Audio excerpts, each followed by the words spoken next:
esqueça o básico. Hoje, a nossa meta é ir além da superfície. Vamos destrinchar os comandos dessa lei, entender a lógica de cada artigo, porque é exatamente nos detalhes que as bancas mais sofisticadas constroem aquelas pegadinhas que eliminam quem estudou pela metade. Por que essa lei é tão crucial para quem estuda para concurso? Primeiro, porque ela consolida e detalha direitos fundamentais previstos na Constituição Federal, como o princípio da igualdade e a proibição do racismo. Se você tiver assistido a nossa aula sobre o artigo 5º, que trata dos direitos e deveres individuais e coletivos, você deve ter visto a minha explicação sobre os direitos fundamentais. Gente, é uma aula completa em que abordo cada um dos 78 incisos do artigo 5º. Confere lá depois. Acesse o link que aparece aqui no vídeo e também eu vou deixar na descrição. Eu garanto que você vai gostar. Voltando aqui. Segundo, porque ela estabelece as políticas públicas e os mecanismos para garantir a igualdade de oportunidades e combater a discriminação racial no Brasil. Esta lei não é só sobre não discriminar, ela é sobre garantir direitos, sobre promover a igualdade de fato, sobre reconhecer uma realidade histórica e construir um futuro diferente. E o examinador sabe que quem domina o Estatuto entende o papel do Estado na correção de desigualdades. Veja no nosso mapa a estrutura do nosso Estatuto. São mais de 50 artigos, divididos em 4 títulos. Título 1, das disposições preliminares. Título 2, dos direitos fundamentais. Esse título aborda os direitos da população negra em áreas específicas, como educação, saúde, lazer, moradia, entre outros, que veremos no decorrer das nossas aulas. Título 3, do Sistema Nacional de Promoção da Igualdade Racial. Esse título detalha, entre outras coisas, os objetivos, funcionamento e competências do SENAPI. E, por fim, o título 4 e último, que trata das considerações finais.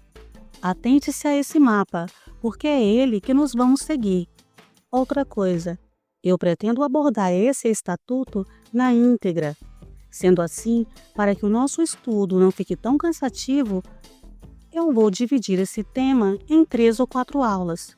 Então, se você não for inscrito ainda, já se inscreva no canal e ative o sino de notificação para que você seja avisado quando eu postar as próximas aulas. Combinado? Dadas essas considerações iniciais, vamos começar. Título 1. Disposições preliminares. Olha só o que diz o artigo 1º.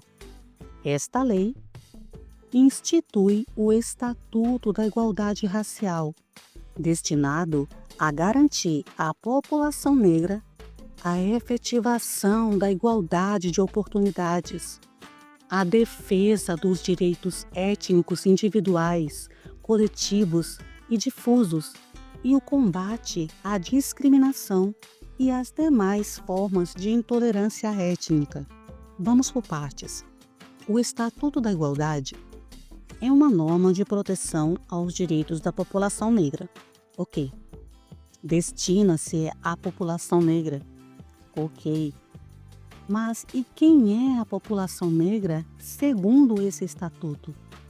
Nós vamos encontrar a resposta no parágrafo único desse artigo. O inciso 4 conceitua a população negra como o conjunto de pessoas que se autodeclaram pretas e pardas, conforme o quesito cor ou raça, usado pela Fundação Instituto Brasileiro de Geografia e Estatística, o IBGE, ou aqueles que adotam a autodefinição análoga. É essa a população destinatária desse estatuto. Voltando ao texto do artigo 1º, quero que vocês percebam as palavras-chave. A lei não apenas proíbe, ela garante e combate. Agora, vamos entender, ponto a ponto, o que o legislador quis dizer aqui. Primeiramente, é importante perceber que o artigo 1º define os objetivos principais do Estatuto da Igualdade Racial. Ou seja, ele mostra o porquê de toda essa legislação existir. E ele elenca 3 objetivos principais: garantir a igualdade de oportunidades. Isso significa criar condições reais para que as pessoas negras tenham as mesmas chances de acesso a direitos, como educação, emprego, saúde, cultura, entre outros. Não basta a igualdade formal, aquela que está apenas escrita na lei. O objetivo aqui é a igualdade material que se concretiza na prática. Defesa dos direitos étnicos, individuais, coletivos e difusos. Aqui, o Estatuto protege os direitos individuais, ligados a cada pessoa, como o direito a não sofrer discriminação, os direitos coletivos, ligados a grupos como comunidades quilombolas, como a preservação de manifestações culturais afro-brasileiras. E também os direitos difusos, que são aqueles que pertencem a toda a coletividade, como o direito a uma cultura livre de preconceitos. Fique atento aqui, a banca pode perguntar sobre a amplitude dos direitos protegidos. Terceiro objetivo: combate à discriminação e intolerância étnica. Aqui entra a vertente repressiva e preventiva. A lei busca coibir atitudes e sistemas que perpetuam a desigualdade, ou seja, além de promover a igualdade, o Estatuto também visa reprimir ativamente o racismo e todas as práticas de intolerância baseadas em origem étnica. Perceba que o artigo 1º é extremamente importante, porque ele serve como uma bússola para interpretar todo o restante da lei. Sempre que houver dúvidas sobre a aplicação de algum dispositivo do Estatuto, devemos lembrar desses 3 grandes objetivos. E onde encontramos a base legal para a criação desse Estatuto? Você sabe? A nossa base é a nossa Carta Magna, a nossa Constituição Federal de 1988, mais precisamente nos artigos 3º, inciso 4º, que diz promover o bem de todos sem preconceitos de origem, raça, sexo, cor, idade e quaisquer outras formas de discriminação. E também no artigo 5º, no caput, quando se aborda o princípio da igualdade, e no inciso 42, que diz que racismo é crime inafiançável e imprescritível. O nosso Estatuto vem justamente regulamentar e desenvolver esses preceitos. O Estatuto da Igualdade Racial nasce da necessidade de concretizar, na prática, o que a nossa Constituição já determina: a igualdade para todos, sem distinção de raça, cor, e a proibição do racismo. Ele reconhece que, apesar da previsão legal, existe uma desigualdade racial histórica no Brasil, que precisa ser superada. Avancemos. O parágrafo único define os termos que o Estatuto utiliza. Bancas adoram cobrar definições, misturando os conceitos para te confundir. Sendo assim, embora eles sejam autoexplicativos, vou comentá-los brevemente. Não quero deixar nada de fora. Inciso 1. Discriminação racial ou étnico-racial. Percebam que a discriminação não é só a ação explícita, mas também o efeito que anule ou restringe direitos. Isso é importante. Mesmo que não haja intenção declarada de discriminar, se a ação tiver o efeito de anular ou restringir direitos, é considerada discriminação pela lei. Guarde isso. Efeito é tão importante quanto o objeto, a intenção. Inciso 2. Desigualdade racial.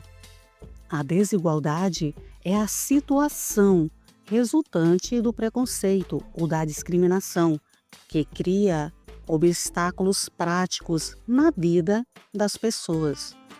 É a consequência da discriminação. Cuidado para não confundir discriminação com desigualdade. A desigualdade é a situação estrutural que resulta de um histórico de preconceito e discriminação. É o cenário em que pessoas encontram obstáculos práticos no acesso a coisas básicas da vida. Pense assim: a discriminação é o chute, o ato que te impede de entrar. A desigualdade é o muro que já existia e dificulta o seu caminho. A situação estrutural que cria os obstáculos. A banca ama trocar essas definições. Inciso 3. Desigualdade de gênero e raça. Ponto importantíssimo. Aqui, o Estatuto tem um olhar específico para a interseccionalidade, reconhecendo que a mulher negra sofre com as opressões relacionadas tanto à raça quanto ao gênero, potencializando a sua vulnerabilidade. Ponto de prova que demonstra um conhecimento mais aprofundado do tema. Inciso 4. População negra. Conceito que já vimos e que é essencial para entender quem é o público-alvo dessa lei. A definição oficial combina a autodeclaração do IBGE com o critério fenotípico, que é como o racismo opera na prática. Em concursos de cotas, por exemplo, a banca examinadora pode usar o critério fenotípico para verificar a autodeclaração. Inciso 5. Políticas públicas. Essa definição você já conhece. É o conceito mais amplo, são as ações gerais do Estado para atingir os objetivos da lei. Inciso 6.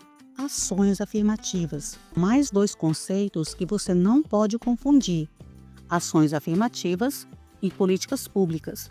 As ações afirmativas se diferenciam das políticas públicas gerais de igualdade porque são medidas especiais e geralmente temporárias. Embora a lei não diga explicitamente a temporariedade aqui, esse é o entendimento doutrinário e jurisprudencial. São focadas em corrigir uma desigualdade existente e promover a igualdade de oportunidades. Eles não são um tratamento privilegiado, mas sim compensatório para quem historicamente esteve em desvantagem. A banca pode tentar te confundir com isso. Artigo 2º.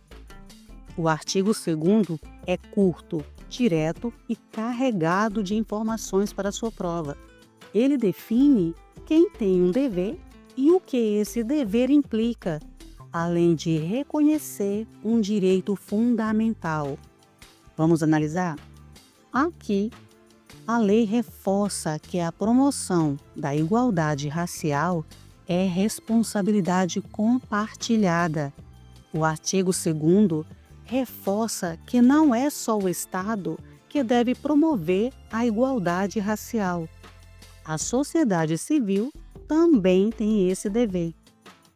Prestem atenção a cada detalhe aqui, porque a banca adora trocar palavras ou omitir partes. Quem tem o dever?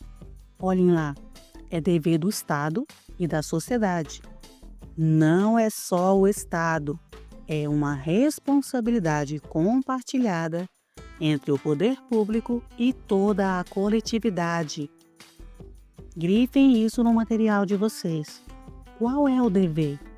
Garantir a igualdade de oportunidades.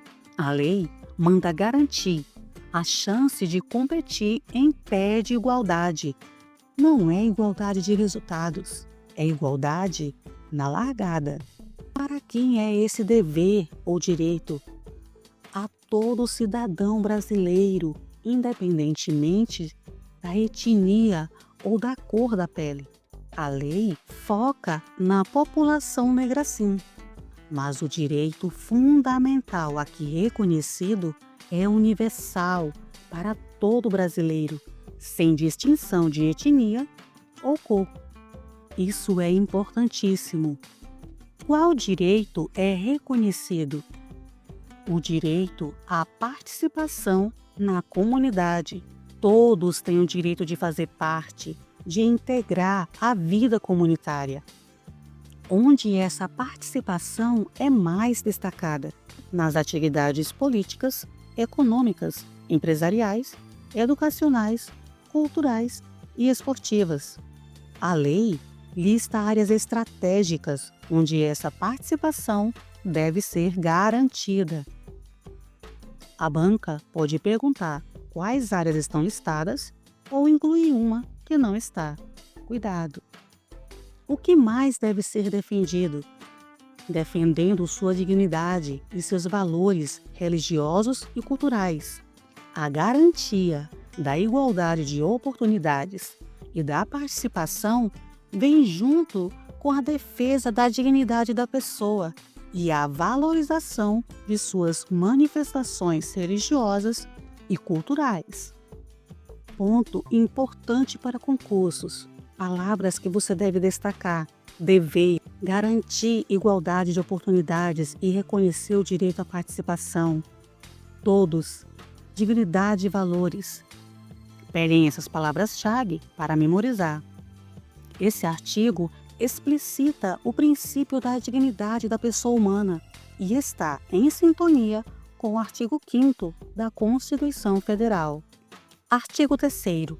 Diretrizes da lei. Se o artigo 2º fala do dever e do direito, o artigo 3º nos dá o norte, a bússola que guia a aplicação desse estatuto. Ele estabelece as diretrizes político-jurídicas. Leiam comigo. Vamos, gente, ler ajuda a se familiarizar com os termos. Além das normas constitucionais relativas aos princípios fundamentais, aos direitos e garantias fundamentais e aos direitos sociais, econômicos e culturais, o Estatuto da Igualdade Racial adota como diretriz político-jurídica a inclusão das vítimas de desigualdade étnico-racial, a valorização da igualdade étnica e o fortalecimento da identidade nacional brasileira. O contexto, além das normas constitucionais. A lei não ignora a Constituição. Ela soma, ela complementa os fundamentos, direitos e garantias que já estão na nossa lei maior. O Estatuto se assenta sobre a base constitucional. O que é adotado? Como diretriz político-jurídica. Isso é o princípio orientador, a linha de ação que a lei propõe.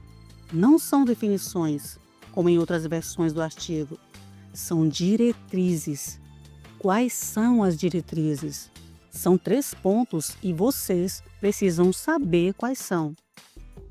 Primeiro, a inclusão das vítimas de desigualdade étnico-racial. A lei tem um foco reparatório e afirmativo. Ela busca trazer para dentro da sociedade, em condições de igualdade, aqueles que foram historicamente marginalizados pela desigualdade. É uma diretriz de ação afirmativa, de reparação social. Segundo, a valorização da igualdade étnica. Não basta não discriminar, é preciso valorizar a coexistência e a equivalência das diferentes etnias que compõem o Brasil. É um princípio de reconhecimento positivo da diversidade como valor. Terceira diretriz: o fortalecimento da identidade nacional brasileira. Essa diretriz mostra que as ações do Estatuto não visam dividir, mas sim fortalecer o Brasil. Ao garantir a igualdade e valorizar a diversidade étnica, a lei contribui para uma identidade nacional mais completa, justa e unida, onde todos se sintam parte e valorizados. Superar o racismo torna o Brasil mais forte. Em outras palavras, o artigo 3º nos mostra que o Estatuto está alinhado com a Constituição. Ele complementa direitos já existentes com 3 diretrizes político-jurídicas que formam um tripé: inclusão das vítimas, valorização da igualdade étnica e fortalecimento da identidade nacional. Viram como o artigo 2º e o 3º trabalham juntos? O artigo 2º estabelece o objetivo prático, garantir a igualdade, reconhecer participação e a responsabilidade do Estado e da sociedade. E o artigo 3º fornece o fundamento ético e político para alcançar esse objetivo, as diretrizes que devem guiar todas as ações sob o Estatuto: a inclusão, a valorização e o fortalecimento da nação pela via da igualdade. Artigo 4º. O artigo 4º nos diz que o Estado brasileiro deve garantir à população negra a igualdade de oportunidades na vida econômica, social, política e cultural do país. E para atingir esses objetivos, são indicados 7 meios principais. Vamos analisar cada um deles? Em primeiro lugar, o Estado deve garantir a inclusão da população negra nas grandes políticas públicas de desenvolvimento econômico e social. Isso significa criar ou adaptar programas de educação, saúde, habitação, emprego e renda para contemplar a realidade e as necessidades específicas dessa população. Por exemplo, incluir comunidades quilombolas em programas de acesso ao crédito agrícola. Em segundo lugar, fala-se das ações afirmativas. Essas são medidas temporárias que visam corrigir desigualdades históricas, como, por exemplo, o sistema de cotas raciais nas universidades públicas e concursos públicos. A ideia é criar condições mais equitativas, não privilegiar, mas corrigir distorções históricas. Terceiro ponto: é necessário a modificação das estruturas institucionais. Isso significa transformar o funcionamento dos órgãos públicos para combater a discriminação racial. Quer um exemplo? A criação de comissões permanentes de igualdade racial nos ministérios. Em quarto lugar, o artigo fala em promover ajustes normativos, ou seja, é preciso atualizar as leis e regulamentos para combater todas as formas de discriminação, seja ela individual, institucional ou estrutural.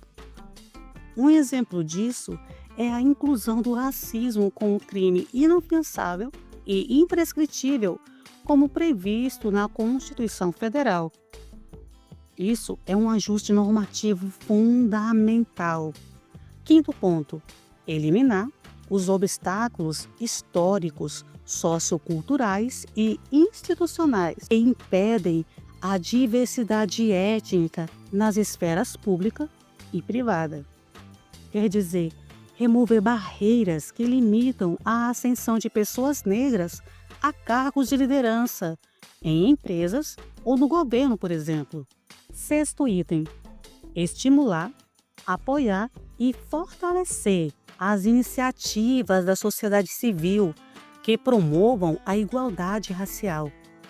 Por exemplo, apoiar ONGs que oferecem capacitação profissional para jovens negros, concedendo recursos públicos mediante critérios claros e transparentes.